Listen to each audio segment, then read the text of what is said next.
Bij jou gaat het altijd heel makkelijk. Ja, jij weet hoe je dat doen moet.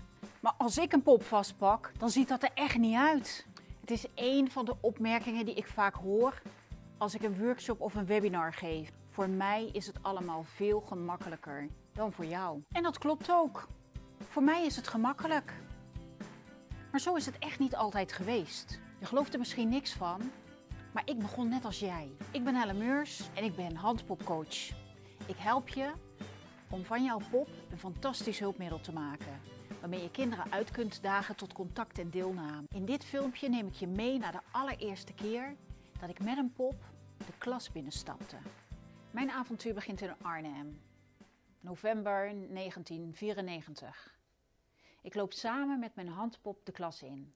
Ik heb geen ervaring met handpoppen. Ik ben nieuwsgierig of kinderen echt anders op een pop reageren dan op mij. En ik ben ook een beetje gespannen, want ik weet niet zo goed hoe ik het aan moet pakken. Ik wacht met het tevoorschijn halen van mijn pop Doki tot alle kinderen in de kring zitten. En dan schraap ik mijn keel en dan begin ik met een heel ingewikkeld verhaal waarin ik uitleg waarom ik Doki bij me heb. Ik neem aan dat dat moet. Na een minuut of 3 komt de eerste vraag aan Doki. Een kind wil weten hoe oud Doki is. Doki, Doki, hoe oud ben jij? Ik negeer hem, want ik ben nog niet klaar met mijn verhaal. Ik hoop dat het kind de hint snapt en verder gewoon leuk meedoet. Het kind is even stil, maar blijkt dan nog veel meer vragen aan Doki te hebben. Doki, Doki. Ik weet niet hoe ik moet reageren en besluit dat ik dan ook dit maar negeer. Een ander kind begint te roepen. Dat doe jij, juf. Jij beweegt Doki. Ja, dat doet de juf. Ik zie het ook.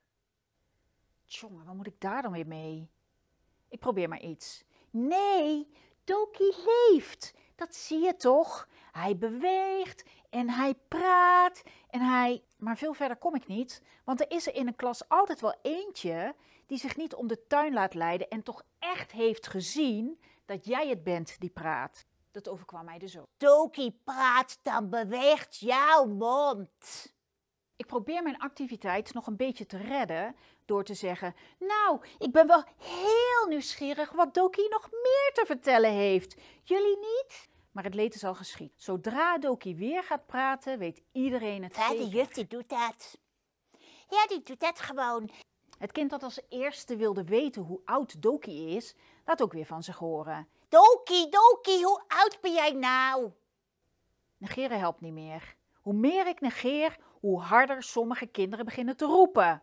Ik vind het Doki, ik vind meenemen jou van die lief. pop inmiddels het allerslechtste idee dat ik ooit heb gehad. Ja, ik vind jou Ik dacht lief dat dat het je hiermee makkelijker speelt. zou zijn en ik had niet gerekend op je een met stel die kleuters die door elkaar aan het Doki, roepen zijn en die steeds harder Doki, beginnen te schreeuwen. Doki. Heb ik weer. Nou, weet je wat? Ik zeg gewoon dat Doki nu gaat slapen en dan stop ik hem terug in mijn tas en dan is het klaar. En dan gaan we weer verder met de orde van de dag. Kinderen beginnen daarna aan de werkles en ik ben blij dat de rust weer een beetje terugkomt. Die pop, het is maar goed dat hij weer in mijn tas zit. En daar zit hij wat mij betreft ook helemaal prima. Toen ik Doki die dag in mijn tas stopte, toen dacht ik dat hij er nooit meer uit zou komen. Ik had het geprobeerd en het was niks voor mij. Maar toch gebeurde er die dag iets waardoor ik van gedachten veranderde en Doki een herkansing kreeg.